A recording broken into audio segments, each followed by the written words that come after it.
નમસ્કાર, ડૉક્ટર રાજુભાઈ દવે, સમાજ કાર્ય ભવન અધ્યક્ષ, સૌરાષ્ટ્ર યુનિવર્સિટીમાં સમાજ કાર્ય ભવનની અંદર MSW 4 સેમેસ્ટરમાં અભ્યાસક્રમ વહેંચાયેલો છે. કુલ 2 વર્ષનો અભ્યાસક્રમ છે, જેમાં સેમેસ્ટર 1ની અંદર એજન્સી વિઝિટ, સેમેસ્ટર 2ની અંદર એટલે કે દ્વિતીય સત્રની અંદર રૂરલ સ્ટડી એટલે કે ગ્રામ્ય વિસ્તારની વિઝિટ કરવાની કે ફિલ્ડ વર્ક કરવાની આવતી હોય છે.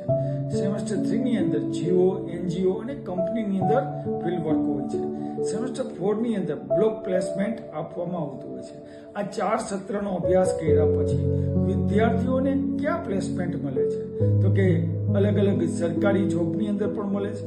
અમારા જ ડિપાર્ટમેન્ટના વિદ્યાર્થીઓ ક્લાસ 1 અને ક્લાસ 2 બની ચૂક્યા છે, તેમજ HR હેડ તરીકે પણ બને છે, કંપનીઓમાં પણ હોય છે, ફેક્ટરીમાં પણ હોય છે, અલગ અલગ જગ્યાએ હવે નવો આયામ ખુલ્યો છે તો હોસ્પિટલોની અંદર પણ કમ્પલસરી ડિપાર્ટમેન્ટ ઓફ સોશિયલ વર્કના વિદ્યાર્થીઓને પ્લેસમેન્ટ મળતું હોય છે. અમારા ડિપાર્ટમેન્ટની વધુ માહિતી માટે અમારી સૌરાષ્ટ્ર યુનિવર્સિટીની વેબસાઇટમાં